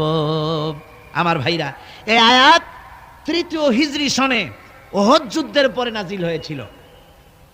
এই সময় ইসলাম শুধুমাত্র মদিনার শহর পর্যন্ত সীমাবদ্ধ। মুসলমানদের সংখ্যা মাত্র কয়েক হাজারের বেশি ছিল না। এই অবস্থার প্রেক্ষিতে এই আয়াত নাজিল হলো। আল্লাহর এই নূর কারো পক্ষেই নেবানো সম্ভবপর হবে না, বরং তা পূর্ণ মাত্রায় আল্লাহ পাক এর উজ্জ্বলতা দান করবেন, পরিপূর্ণতা দান করবেন। এই ভবিষ্যৎবাণী করা হলো তখন যখন ইসলামের বাতিটা নিবু কোন রকম করে টিম করে জ্বলছে, এই যখন অবস্থা। কিন্তু ইসলামের ভবিষ্যৎ, সব ভবিষ্যৎ তো জানেন আল্লাহ পাক। সমস্ত ভবিষ্যৎ কে জানেন? আল্লাহ পাক জানেন। তাই ভবিষ্যতের মালিক তো তিনি ছিলেন, সে আল্লাহ পাকই বলে দিলেন, ভয় পাওয়ার কারণ নাই মুসলমানেরা। ইসলাম তোমাদের কাছে নিবি, তুমি দেখছো, এই ইসলাম আমি প্রজ্বলিত করব। কাফেরদেরকেও শোনানো হলো ইসলামের অবস্থা এরকম থাকবে না, ইসলাম প্রজ্বলিত হবে, পরিপূর্ণতা লাভ করে বিশ্বের সর্বত্র ছড়িয়ে পড়বে। যুগে যুগে আল্লাহর এই দ্বীনকে নির্মূল করার জন্য প্রচন্ড ঝড়ের তাণ্ডব লীলা হয়েছে পৃথিবীর সর্বত্র। কিন্তু শেষ পর্যন্ত এই প্রলয়ঙ্করী ঝড় এক সময় স্তিমিত হয়ে গেছে, নিস্তেজ হয়ে গিয়েছে, আর ইসলামের আলো ক্রমান্বয়ে জ্বলে উঠেছে। ঠিক কিনা কন? আজকে আল্লাহর দ্বীন ঠিক ছিল, আজও ঠিক আছে, ভবিষ্যতেও ঠিকই থাকবে। ইসলাম কিছুই হবে না, হবে তাদের যারা ইসলামকে নির্মূল করতে চায়, তাদেরই ক্ষতি হবে, তারাই শেষ হবে। কোরআনে কারীমে আল্লাহ রাব্বুল আলামিন বলেন, وقال الذين كفروا لرسلهم لنخرجنكم من أرضنا أو لتعودن في ملتنا فأوحى إليهم ربهم لنهلكن الظالمين। আল্লাহ পাক বলেন, কাফেররা তাদের রাসূলকে বলল, লানুখরিজান্নাকুম মিন আরদিনা আও লাতাউদুন্না ফি মিল্লাতিনা, হয় তোমরা আমাদের মিল্লাতে, আমাদের স্বধর্মে ফিরে আসো, আমাদের চিন্তা চেতনায়, আমাদের আদর্শে ফিরে আসো। যদি তা না আসো, লানুখরিজান্নাকুম মিন আরদিনা, তাহলে আমাদের জমিন থেকে, আমাদের দেশ থেকে তোমাদেরকে বহিষ্কার করে দেব, উৎখাত করে দেব, নির্মূল করে দেব, যদি আমাদের আদর্শে তোমরা ফিরে না আসো। আল্লাহ রাব্বুল আলামিন তাদের প্রতি, নবীর প্রতি ওহী নাজিল করে জানিয়ে দিলেন, ও নবী, ভয় পাওয়ার কোনো কারণ নাই। আল্লাহ রাব্বুল আলামিন তিনি বলে দিয়েছেন, লালুহলিকান্নাজ-জালিমিন, আল্লাহ পাক এই জালিমদেরকে হালাক করে দিবেন, ধ্বংস করে দিবেন। যারা নাকি পয়গম্বরকে উৎখাত করতে চায়, তার দলবলকে যারা উৎখাত করতে চায়, উৎখাত মূলত ওরাই হবে, উৎখাত মূলত ওরাই হবে। আল্লাহ রাব্বুল আলামিন বলেন, ওয়ালানুসকিনান্নাকুমুল আরদা মিন বা'দিহিম যালিকা লিমান খাফা মাকামি ওয়া খাফা ওয়াঈদ। আল্লাহ, আর তাদের পরে আমি তোমাদেরকে জমিনে প্রতিষ্ঠিত করব। যারা তোমাদেরকে উৎখাত করতে চায়, ওরাই উৎখাত হয়ে যাবে। আমি আল্লাহ পাক তোমাদেরকে আমি প্রতিষ্ঠিত করব। ওরা যদি জমিনে থাকতে চায়, তোমাদেরকে যারা উৎখাত করতে চায়, তোমাদের কাছে পারমিশন নিয়ে তবে তাদের থাকতে হবে। সুবহানাল্লাহ পড়ে। কার কথা? আল্লাহ রাব্বুল আলামিনের কথা। এই আয়াত নাজিল হওয়ার 8 বছর যেতে পারে নাই, তারপরে গোটা ভূখণ্ডের ভিতরে, আরব ভূখণ্ডের ভেতরে মুসলমান ছাড়া আর কেউ ছিল না, সব ইসলাম কবুল করেছিল, ইসলামের সুশীতল ছায়ায় আশ্রয় গ্রহণ করেছিল। সুবহানাল্লাহ পড়েন। সুতরাং আজকে যারা নির্যাতিত, নিপীড়িত, আজকে যারা দুনিয়ার মধ্যে যে সমস্ত মুসলিম সম্প্রদায়, যে সমস্ত মুসলমানেরা নিপীড়িত, নির্যাতিত হয়ে আছে, ওদের সম্পর্কে রব্বুল আলামিন বলেছেন, ওয়ানুরিদু আন নামুন্না আলাল্লাযীনা ইসতুদঈফু ফিল আরদ ওয়া নাজআলাহুম আইম্মাতান ওয়া নাজআলাহুমুল ওয়ারিসিন। আল্লাহ পাক বলেন, আমি ইচ্ছে করি দুর্বল লোকদেরকে, দুর্বল এবং অক্ষম বানিয়ে রাখা লোকদেরকেই আমি তাদের হাতে নেতৃত্ব ফিরিয়ে দেব এবং এই জমিনের উত্তরাধিকারী তাদেরই বানাবো। যাদেরকে তোমরা উপেক্ষা করছো, যাদেরকে দুর্বল বানায় রাখছো, যাদেরকে অক্ষম করে রেখেছো, আমি তাদের হাতে নেতৃত্ব দেব, নেতৃত্ব ওরাই দিবে। সুবহানাল্লাহ বলে। একথা কার? আল্লাহ রাব্বুল আলামিনের। তাই দেখা গেল রাসূল পাক সাল্লাল্লাহু আলাইহি ওয়াসাল্লামকে ওরা মক্কার জীবনে শেষ করে দিতে চেয়েছিল, শেষ করতে চাইলো যারা, তারা শেষ হয়ে গেল, কিন্তু ইসলাম টিকে থাকলো। আবু জেহেল চেয়েছিল যে ইসলামের আলো, ইসলামের বাতি, নবীজি শেষ হয়ে যাক এই মক্কার জীবনেই, কিন্তু দেখা গেল আবু জেহেলই শেষ হলো, আর রাসূল টিকে থাকলেন, তার ইসলাম টিকে থাকলো, দাওয়াত টিকে থাকলো। আজকে পৃথিবীতে এমন কেউ নাই যে আবু জেহেলের সাথে আত্মীয়তার সূত্র দেখিয়ে দুনিয়ায় বেঁচে থাকার কোনো মর্যাদাকর কোনো পরিস্থিতি সৃষ্টি করতে পারে। সব বিদায় হয়েছে। ওর বাড়ি ভেঙে চুরে আবু জেহেলের বাড়িতে সৌদি গভর্নমেন্ট পায়খানা বানায় দিয়েছে অনেকগুলি। সারা পৃথিবীর মানুষেরা এখানে হজ করতে যারা যায়, উমরা করতে যারা যায়, তারা ওখানে গিয়ে আবু জেহেলের বাড়িতে মনের সুখে পায়খানা করে আসে জনমের মতো করে। আবু জেহেল শেষ, তার দলবল শেষ, কিন্তু মুহাম্মদুর রাসূলুল্লাহ সাল্লাল্লাহু আলাইহি ওয়াসাল্লাম, তার মর্যাদা শেষ হয়নি, কিয়ামত পর্যন্ত শেষ হবে না। ওয়ারাফা'না লাকা যিকরাক, আল্লাহ পাক বলছেন, হে নবী, আমি আপনার মর্যাদার দিগন্তকে উন্মুক্ত করে দেব, প্রসারিত করে দেব, এই আপনার প্রশংসার দিগন্ত গোটা পৃথিবীতে সর্বত্র ছড়িয়ে পড়বে। তাই আজকে আমরা দেখতে পাই ইউরোপে, আমেরিকায়, পৃথিবীর সর্বত্র আজ ইসলামের বিরাট জয় জয়কার শুরু হয়ে গেছে। কোন সুবহানাল্লাহ বিহামদি। আজকে পৃথিবীর সব ইসলামের বিরুদ্ধে ঐক্যবদ্ধ হয়েছে। পৃথিবীতে সমস্ত কাফের বেঈমান, নাস্তিক, মুরতাদ, মুশরিক সব ঐক্যবদ্ধ ইসলামের বিরুদ্ধে। তার কারণ হচ্ছে ইসলামের এক নবজাগরণ শুরু হয়ে গেছে। এটাকে মিটাবার মতো ক্ষমতা পৃথিবীর কারো নাই।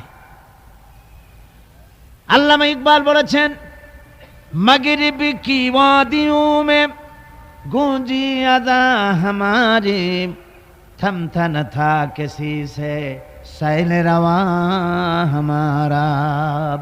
প্রাচ্য এবং প্রতীচ্যের, পাহাড়ে পর্বতে, ইথারে অক্সিজেনে বাতাসে, পৃথিবীর সর্বত্র আলোড়িত হবে, আন্দোলিত হবে, প্রচারিত হবে, রণিত ধ্বনিত প্রতিধ্বনিত হবে সর্বত্র এই ইসলামের আজান, ইসলামের আওয়াজ। তাই আজ বিশ্বজুড়ে ইসলামের আওয়াজ চলছে। এটাকে মিটাবার মতো ক্ষমতা কারো নাই। এই ইসলামকে নির্মূল করার জন্য কখনো নাম দেওয়া হয় মৌলবাদ, কখনো নাম দেওয়া হয় সাম্প্রদায়িক, কখনো বলা হয় ফান্ডামেন্টালিজম, কখনো বলা হয় প্রতিক্রিয়াশীল, কখনো বলা হয় রক্ষণশীল। নানান রকমের নাম করে ইসলামকে ধ্বংস করতে চাওয়া হয়। কিন্তু আল্লাহ পাক কোরআনে কারীমের সূরা আস-সাফে এখানে পরিষ্কার বলেছেন, ইউরিদুনা লিইউতফিউ নূরাল্লাহি বিআফওয়াহিহিম আল্লাহু মুতিম্মু নূরিহি ওয়ালাউ কারিহাল কাফিরুন। ওরা চায় কাফেরেরা মুখের ফু দিয়ে আমার আলোকে নির্বাপিত করে দেবে। আল্লাহ বলেন, আমি আমার দ্বীনকে পূর্ণতা দান করব, তাতে কাফির বেঈমানদের মনের মধ্যে যত জ্বালা যন্ত্রণা হোক, ওদের যত কষ্ট হোক, ইসলামকে কেউ নিবাতে পারবে না। যেহেতু ইসলাম কারো ব্যক্তিগত ব্যাপার নয়, ইসলাম হচ্ছে আল্লাহর। জোরে বলেন ইসলাম কার? আরো জোরে বলুন ইসলাম কার? আল্লাহ পাকের। ইসলামের পথেই আমাদেরকে আসতে হবে। এরপরে আল্লাহ পাক বলেন, হুয়াল্লাযী আরসালা রাসূলাহু বিল হুদা ওয়া দীনিল হক লিইয়ুযহিরাহু আলাদ দীনি কুল্লি ওয়ালাউ কারিহাল মুশরিকুন।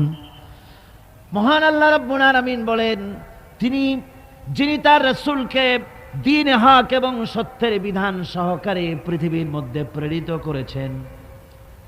এই দ্বীনকে কাফেররা যতই তাদের মনে অপছন্দ হোক না কেন, নবীরা এই দায়িত্ব নিয়েই পৃথিবীতে আসেন দ্বীনকে প্রতিষ্ঠা করার জন্যে।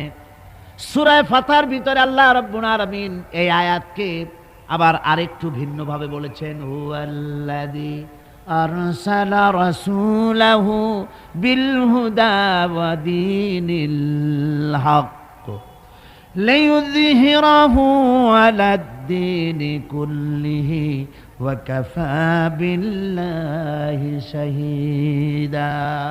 আমি রাসূলকে দ্বীন হক আর সত্যের বিধান সহকারে পৃথিবীর বুকে পাঠাইছি। কেন?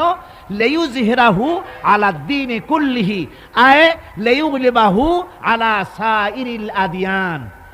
রাসূল পৃথিবীতে এসেছে এই কারণে মানুষের তৈরি করা সব মতবাদ, আদিয়ানে বাতিলা, সব রকমের মানুষের তৈরি করা মতবাদের উপরে ইসলামকে বিজয়ী করে দেবে। এজন্য রাসূল দুনিয়ায় প্রেরণ করেছি। রাসূলের কাজ এটা নয় যে মসজিদের মধ্যে বসে কিছু জিকির আজকার করবেন, তারপরে কিছু দাড়ি টুপি ইত্যাদির শিক্ষা দিবেন। এই কিছু জিকির আজকার আর কিছু দাড়ি টুপি জামা কাপড় কদু খাওয়া ইত্যাদি কিছু কথা তিনি বলবেন। এই শুধুমাত্র এতটুকুন কারণে রাসূল পাঠাবার কোনো প্রয়োজন ছিল না। রাসূল এসেছেন পূর্ণাঙ্গ শিক্ষা দেওয়ার জন্যে। তার থেকে দাড়ি টুপি বাদ পড়ে নাই। তার থেকে কি দাড়ি টুপি বাদ? নিশ্চয়ই নয়। তার মধ্যে দাড়িও আছে, টুপিও আছে, জামাও আছে, মোছও আছে। মোছটা কেমনে কাটবেন রাসূল সে হেদায়েত দেন নাই নাকি? দিয়েছেন কিনা? সুবহানাল্লাহি বিহামদি। নখটা কেমনে কাটবেন সে হেদায়েত রাসূল দিয়েছেন কিনা?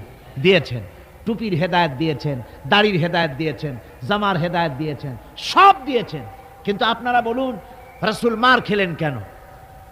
গতকাল বলেছি দুনিয়ার সমস্ত পয়গম্বরের অত্যাচারিত হয়েছেন, এমন কোন নবী ছিলেন না। 3 জন নবী ছাড়া সব নবী অত্যাচারিত হয়েছেন। কয়জন নবী অত্যাচারিত হননি? 3 জন। একজন হলেন হযরত নূহ আলাইহিস সালাম। অত্যাচার হওয়ার আগেই বন্যা টন্যা হইয়া কাফেরদের আন্ডা বাচ্চা গোষ্ঠী শুদ্ধা শেষ। কাজী অত্যাচারিত তিনি হননি। বিরোধিতার মোকাবেলা করতে হয়েছে কিন্তু অত্যাচারিত হননি।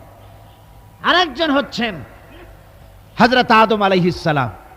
তার তো অত্যাচারের প্রশ্ন নেই, মানুষই নেই, অত্যাচার করবে কিনা? 3 নম্বরে হযরত সুলাইমান আলাইহিস সালাম, পিতা দাউদ আলাইহিস সালামের প্রতিষ্ঠিত রাজ ব্যবস্থা। আর এরপর আল্লাহ পাক তাকে দিলেন অনেক বড় যোগ্যতা, গোটা পৃথিবীর উপরে তারই রাজত্ব চলেছে। সুতরাং তিনিও অত্যাচারিত হননি। ইতিহাস খুঁজে দেখুন, কোরআন হাদিসের তাফসীর এবং হাদিসের ব্যাখ্যা দেখুন। এই 3 জন পয়গম্বর ছাড়া আর একজন নবী পেশ করতে পারবেন না যিনি অত্যাচারিত হন নাই। এই অত্যাচারের কারণ কি? যদি রাসূল ভালো করে বুঝুন, রাসূল যদি শুধু দাড়ির কথা বলতে এসে থাকেন, যদি শুধু কদু খাবার কথা বলতে এসে থাকেন, যদি শুধু খাবারের পরে মিষ্টি খাও এ কথা বলতে এসে থাকেন, তাহলে মারবে কেন লোকেরা? কদু খাইতে তো মজাই লাগে, ওটা বললে কেন পিটাবে লোকেরা? দাড়ি রাখতে বললে তো মারের কথা নয়, দাড়ি রাখলে তো ভালোই লাগে। পুরুষের সৌন্দর্য দাড়ির মধ্যে। দাড়ি যত সুন্দর, পুরুষের চেহারাটাও পুরুষোচিত, দেখতে সুন্দর হয়, দেখতে ভালো লাগে। আর এ দাড়ি যদি আরো লম্বা হয়, বুক জোড়া দাড়ি হয়, তো শীতকালে মাফলার ব্যবহার না করলেও চলে, দাড়িতেই কাজ হয়ে যায়। কাজে এ দাড়ির জন্য মারবে কেন? সুরমা রাগাতে যদি রাসূল বলে থাকেন সেজন্য মারবে কেন? মিষ্টি খাওয়ার কথা যদি বলে থাকেন সেজন্য মারবে কেন? মারার মূল কারণ হচ্ছে লিইয়ুযহিরাহু আলাদ দীনি কুল্লিহি। মানুষের তৈরি করা সব মতবাদের উপরে বিজয়ী করতে হবে কার দিন? জোরে বলেন কার দিন? আল্লাহর দিন। এটাই হলো কাফেরদের দৃষ্টিতে অপরাধ। আর এই অপরাধের কারণে তারা পয়গম্বরদের সাথে বিরোধিতা করেছে, মারধর করেছে। একটি জিনিস প্রণিধানযোগ্য যে আল্লাহ পাক কোরআনে কারীমের মধ্যে দিন বলেন নাই, বলেছেন আদ-দ্বীন। কি বলেছেন? আদ-দ্বীন। দিন আদ-দ্বীন অর্থাৎ একমাত্র জীবন ব্যবস্থা। ইন্নাদ-দীনা ইনদাল্লাহিল ইসলাম, আমার কাছে মনোনীত একমাত্র জীবন ব্যবস্থা যেটা, সেটার নাম কি? সেটার নাম, এছাড়া আর কোনো পথ আছে? জোরে বলতে হবে, আর কোনো পথ আছে? নাই। কিন্তু পোড়া কপাল এক শ্রেণীর মুসলমান আছে যারা অমুসলিম ভাইদের সঙ্গে বসে একসঙ্গে বলে, ভাই তোমরাও যা আমরাও তাই। বলে কিরকম? বলে তোমরা বলো ভগবান, আমরা বলি আল্লাহ। তোমরা বলো স্বর্গ, আমরা বলি জান্নাত। তোমরা বলো নরক, আমরা বলি দোজক। ওই সব একই কথা, যাব একই জায়গায়। ওই হয় কেউ ট্রেনে যাব, না হয় কেউ বাসে যাব, না হয় কেউ প্লেনে যাব। ওই পথ একটু একা বাঁকা হলেও যাবই যখন এক জায়গায়। তোমরা আর আমরা সব এক, কোনো তফাৎ নাই। দেও তোমার সিগারেট, একটা টান দিয়ে যাই। একটা হোক্কার একটা সিগারেট খাওয়ার জন্য আর ইমানটা বেঁচে দিয়ে আসলো, নাউজুবিল্লাহি মিন যালিক। ওরও রাস্তা আর তোমারও রাস্তা, এই দুই রাস্তা কি কখনো এক হয়? জোরে বলেন, কখনো এক হয়? হতে পারে না। ওর হচ্ছে ভগবান আর আমার হচ্ছে আল্লাহ। ওর ভগবানের স্ত্রীলিঙ্গে আসে ভগবতী, না? ওর ঈশ্বরের স্ত্রীলিঙ্গে আসে ঈশ্বরী। ওর বিধাতার স্ত্রীলিঙ্গে আসে বিধাত্রী। ওর গডের স্ত্রীলিঙ্গে আসে গডেস। কিন্তু বলো, আল্লাহর স্ত্রীলিঙ্গে কি আসবে? জি, গোটা বিশ্বের সমস্ত ডিকশনারি যদি এক জায়গায় করা যায়, আল্লাহর স্ত্রীলিঙ্গে কোনো প্রতিশব্দ খুঁজে পাওয়া যাবে না। তাহলে ওর ভগবান আর তোমার আল্লাহ এক হইল কি করে? কোনোদিন এক হতে পারে না। ওর পথ আর তোমার পথ কোনোদিন এক নয়। যদি এক হতো তাহলে আল্লাহ আদ-দিন বলতেন না, শুধু বলতেন দিন। যেমন আমি যদি জিজ্ঞেস করি, এই চিটাগং থেকে ঢাকা যাওয়ার জন্য রাস্তা কোনটি, তখন যাকে জিজ্ঞেস করলাম সে যদি ইংরেজিতে জবাব দেয়, চিটাগং থেকে ঢাকা যাওয়ার জন্য দিস ইজ এ ওয়ে, অর্থাৎ চট্টগ্রাম থেকে ঢাকা যাওয়ার জন্য ইহা একটি রাস্তা, তাহলে আমার বুঝতে অসুবিধা হয় না যে এটা ছাড়া ঢাকায় যাওয়ার আরো রাস্তা আছে, ঠিক কিনা? কিন্তু আমার প্রশ্নের জবাবে যদি উত্তর দানকারী যদি বলে যে চিটাগং থেকে ঢাকায় যাওয়ার জন্য দিস ইজ দ্য ওয়ে, তাহলে অর্থ কি হবে? তাহলে অর্থ হবে চট্টগ্রাম থেকে ঢাকায় যাওয়ার জন্য ইহাই একমাত্র রাস্তা, তাহলে আর কোনো রাস্তা নাই। কোরআনে কারীম আল্লাহ পাক দিন বলেন নাই, বলেছেন ইন্নাদ দীনা ইনদাল্লাহিল ইসলাম। আমার কাছে কেবলমাত্র শুধুমাত্র একমাত্র একটাই পথ, সে পথটি হচ্ছে মনোনীত জীবন ব্যবস্থা, তার নাম ইসলাম। শুধু ইসলাম আর ইসলাম। জোরে বলেন সুবহানাল্লাহ। ইসলাম ছাড়া আর কোনো মত, আর কোনো পথ আল্লাহর কাছে গ্রহণযোগ্য নয়। আরবি ভাষায় এই দিন শব্দটি বিরাট ব্যাপক অর্থবোধক। দিন শব্দটি বোঝার জন্যে আপনারা বিংশ শতকের মুজাদ্দিদ আল্লামা সৈয়দ আবুল আলা মওদুদি রাহিমাহুল্লাহ, তার লেখা কোরআন কি চার বুনিয়াদি ইস্তেলাহ हैं, এর বাংলা হচ্ছে কোরআনে কারীমের মৌলিক চারটি পরিভাষা। এর মধ্যে দেখবেন রব, ইলাহ, ইবাদত, দ্বীন, এই চারটি শব্দের বিশাল এবং ব্যাপক ব্যাখ্যা তিনি সেখানে প্রদান করেছেন কোরআনে কারীম থেকেই। দ্বীন সম্পর্কে বলা হয়েছে, দ্বীন শুধু সমস্ত লোগাত এটা আপনি পাবেন, ডিকশনারিতে পাবেন, আরবি লোগাতগুলির মধ্যে পাবেন। দ্বীন শব্দের অর্থ অনেকগুলি, যেমন দ্বীনের অর্থ প্রভুত্ব, প্রাধান্য, শক্তি, আধিপত্য, আনুগত্য, দাসত্ব, প্রতিফল, কর্মফল, পথ, পন্থা, ব্যবস্থা। এতগুলি অর্থ শুধুমাত্র দ্বীনের। দ্বীন শব্দের 19টি অর্থ ডিকশনারির মধ্যে পাওয়া যায়। এই দ্বীন কোরআনে কারীমের মধ্যে বিভিন্ন জায়গায় বিভিন্ন অর্থে ব্যবহৃত হয়েছে, বিভিন্ন অর্থে ব্যবহৃত হয়েছে। কোথাও ব্যবহৃত হয়েছে বিচার ব্যবস্থা সম্পর্কে, যেমন মালিক ইয়াউমিদ্দিন, আল্লাহ পাক বিচারের দিনের মালিক তিনি, সেদিনের তিনি মালিক মুখতার, যেদিন ডে অফ জাজমেন্ট, বিচারের দিনে তিনি বিচার করবেন। এভাবে করে আল্লাহ পাক বিভিন্ন আয়াতের মধ্যে এই দিন শব্দকে এনেছেন বিভিন্ন অর্থে, কোথাও শক্তি, কোথাও আধিপত্য, কোথাও কর্মফল ইত্যাদি সম্পর্কে। জীবন ব্যবস্থা সম্পর্কে যে আয়াতগুলি এসেছে তার থেকে কয়েকটি আয়াত আমি আপনাদের শোনাই। কোরআনে কারীমের মধ্যে ইসলাম যে জীবন ব্যবস্থা হিসেবে দিন ব্যবহৃত হয়েছে যে সব আয়াতে, তা হচ্ছে আফাগায়রা দীনিল্লাহি ইয়াবগুন ওয়ালাহু আসলামা মান ফিস সামাওয়াতি ওয়াল আরদি তাওআন ওয়া কারহা। আল্লাহ পাক বলেন, আমার দেওয়া জীবন ব্যবস্থাকে ছেড়ে দিয়ে অন্যের তৈরি করা জীবন ব্যবস্থা তোমরা তালাশ করো নাকি? ওয়ালাহু আসলামা মান ফিস সামাওয়াতি ওয়াল আরদ, অথচ আকাশের জমিনে যা কিছু আছে সব আনুগত্যের মস্তক আমার সামনে অবনত করে দিয়েছে। আফাগায়রা দীনিল্লাহি ইয়াবগুন, আল্লাহর দেওয়া জীবন ব্যবস্থা, এখানে দিন আসছে জীবন ব্যবস্থা হিসাবে, এই জীবন ব্যবস্থা ছেড়ে দিয়ে অন্যের তৈরি করা মতবাদ তালাশ করো। অথচ আমার ব্যবস্থা গ্রহণ করেছে, মেনে নিয়েছে পৃথিবীর সবাই, আকাশেও জমিনেও সবাই। আইন মানে কার? জোরে বলেন না, কার আইন মানে?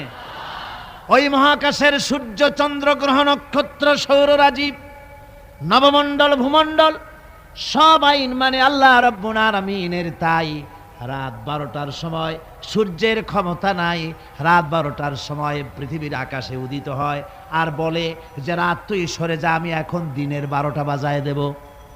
পারবে কথা বলতে সূর্য? পারবে না। আবার দিনের দুপুর 12টায় রাতের আগমন ঘটবে না, চাঁদের সঙ্গে সূর্যের টক্কর লাগবে না, সূর্যের সাথে চন্দ্রের আঘাত লাগবে না, নক্ষত্র উপগ্রহ সব মহাশূন্যের উপরে চলাচল করবে, কারো সাথে কারো কোনো বাধা, কারো কোনো আঘাত লাগবে না, যেহেতু সব আল্লাহর হুকুম মেনে চলে। জোরে বলেন সুবহানাল্লাহ। আল্লাহর হুকুম মেনে চলে পৃথিবীর গাছপালাগুলি। এজন্য আম গাছে একই মাটির রস খেয়ে, একই মাটির ফসফরাস নিয়ে, একই মাটির সোডিয়াম, একই সূর্যের আলো বাতাস নিয়ে পাশাপাশি গাছ, একটা গাছ আম, ওই আম গাছের থেকে মিষ্টি ফল আম বেরোয়, আর একটার গাছ নিম, নিমের ফল তিতা হয়, পাশে আবার খেজুর গাছ, মিষ্টি মিষ্টি রস হয়, পাশে আবার তাল গাছ, তাতে আবার তাল হয়, তাল গাছে বেল হয় না, বেল গাছে তাল হয় না, আম গাছে সুপারি হয় না, নারকেল গাছে কোনোদিন লিচু হয় না। ঠিক কিনা বলেন? সুতরাং আল্লাহ রাব্বুল আলামিনের হুকুম মেনে চলছে, আকাশ ও জমিনে যা কিছু আছে সব আল্লাহর হুকুম মেনে চলে। ওই দেখুন দরিয়ার পানিগুলি, পদ্মা, মেঘনা, যমুনা, ব্রহ্মপুত্র, কর্ণফুলী, দুনিয়ার সমস্ত আমাদের দেশের এই নদীগুলি আমরা দেখি, এই নদীর মিষ্টি পানিগুলি ভাটির টানে সব চলে যায় বঙ্গোপসাগরে। বঙ্গোপসাগরের পানি মিষ্টি না নোনা? লবণাক্ত পানি, মিষ্টি পানি যায় লবণাক্ত পানির দিকে, আবার জোয়ারের টানে লবণাক্ত পানিগুলি মিষ্টি পানির এলাকার ভিতরে চলে যায়, কিন্তু নোনা পানি পারে না মিষ্টি পানির এলাকা উৎখাত করে, ব্যারিকেড ভঙ্গ করে ভিতরে যেতে। আবার নোনা পানিও, মিষ্টি পানিও পারে না নোনা পানির ভিতরে ঢুকে নোনা পানিটাকে মিষ্টি বানাতে। সবগুলি আল্লাহর হুকুম মেনে চলছে। কার হুকুম? আল্লাহ পাকের হুকুম মেনে চলছে। আল্লাহর হুকুম মানে জঙ্গলের প্রাণীরা, অন্তরিক্ষের মহাকাশের সব কিছু, মাটির ভিতরের সব কিছু সব আল্লাহর হুকুম মেনে চলে, আল্লাহর আইন কানুন মানে বলে তারা শান্তিতে আছে। আল্লাহ বলেন, আমার এই দিন যদি তোমরাও মানো তোমরাও শান্তিতে থাকবে। আল্লাহ পাক এবার বলেন, وَمَن يَبْتَغِ غَيْرَ الْإِسْلَامِ دِينًا فَلَن يُقْبَلَ مِنْهُ وَهُوَ فِي الْآخِرَةِ مِنَ الْخَاسِرِينَ। জীবা যারা মানুষের তৈরি করা, আমি আল্লাহর দেওয়া জীবন ব্যবস্থা ছেড়ে দিয়ে মানুষের তৈরি করা মতবাদকে গ্রহণ করবে, ফালাই ইউকবালা মিনহু, ফালান, আমি কখনো তার কাছ থেকে ওটাকে গ্রহণ করব না। ওহুয়া ফিল আখিরাতি মিনাল খাসিরিন, কিয়ামতের দিন সে ক্ষতিগ্রস্ত হবে। কিয়ামতের দিন সে নিঃসন্দেহে ক্ষতিগ্রস্তদের সাথে শামিল হবে, যারা আমার দেওয়া বিধানকে ছেড়ে দিয়ে মানুষের তৈরি করা মতবাদ মেনেছে। এখন আপনারা বলেন, পৃথিবীতে যত মতবাদের নাম আমরা শুনি, এই মতবাদগুলি কার? আল্লাহর না মানুষের? আমাদের দেশে ধর্মনিরপেক্ষতার নাম আমরা শুনি, তার আন্দোলনও শুনি। আপনারা বলেন, ধর্মনিরপেক্ষ এই মতবাদকে কে তৈরি করেছে? আল্লাহ না মানুষের? সমাজতন্ত্রের মতবাদ কে তৈরি করেছে? আল্লাহ না মানুষের? পুঁজিবাদকে তৈরি করেছে আল্লাহ না মানুষে? সুতরাং মানুষের তৈরি করা এই সব মতবাদের উপরে যারা জীবন চালাবে, আন্দোলন করবে, আবার শোনেন আল্লাহ পাক তাদের ব্যাপারেই বলেন, ওয়ামাইয়াবতাগি গায়রাল ইসলামি দীনান, ইসলামকে জীবন ব্যবস্থা হিসাবে গ্রহণ না করে ইসলামের বাইরের কোন মতবাদগুলি যদি কেউ গ্রহণ করে জীবন ব্যবস্থা হিসাবে, যেই ধর্মনিরপেক্ষ মতবাদ আমাকে অর্থনীতি, সমাজনীতি, রাজনীতির সমস্যার সমাধান করবে, এই সমাজতন্ত্র আমার অর্থনীতি, সমাজনীতি, রাজনীতির সমস্যার সমাধান করবে, এই জীবন ব্যবস্থা, এই পুঁজিবাদী জীবন ব্যবস্থা আমাকে আমার জীবনের উন্নতি দিবে, এভাবে করে ইসলামকে বাদ দিয়ে জীবনের সমস্যার সমাধান যদি অন্য কোনো মতবাদ থেকে কেউ গ্রহণ করতে চায়, আল্লাহ পাক বলছেন কিয়ামতে আমি তার কাছ থেকে ওটা গ্রহণ করব না। পরিষ্কার কথা। সম্মানিত দর্শক, যে আগুন সাইদি সাহেব জ্বালিয়ে গিয়েছিলেন তা কিন্তু নিভে যায়নি, সেই আলো আজও জ্বলছে আমাদের হৃদয়ে। বন্ধুরা, সত্যের এই আলো যাতে কখনো নিভে না যায়। সুপ্রিয় দর্শক, আপনাদের যদি আমাদের চ্যানেলের ভিডিওগুলো ভালো লাগে তাহলে একটি লাইক দিন, শেয়ার করুন, হলে সাবস্ক্রাইব করে আমাদের পাশেই থাকুন। আসসালামু আলাইকুম ওয়া রাহমাতুল্লাহ।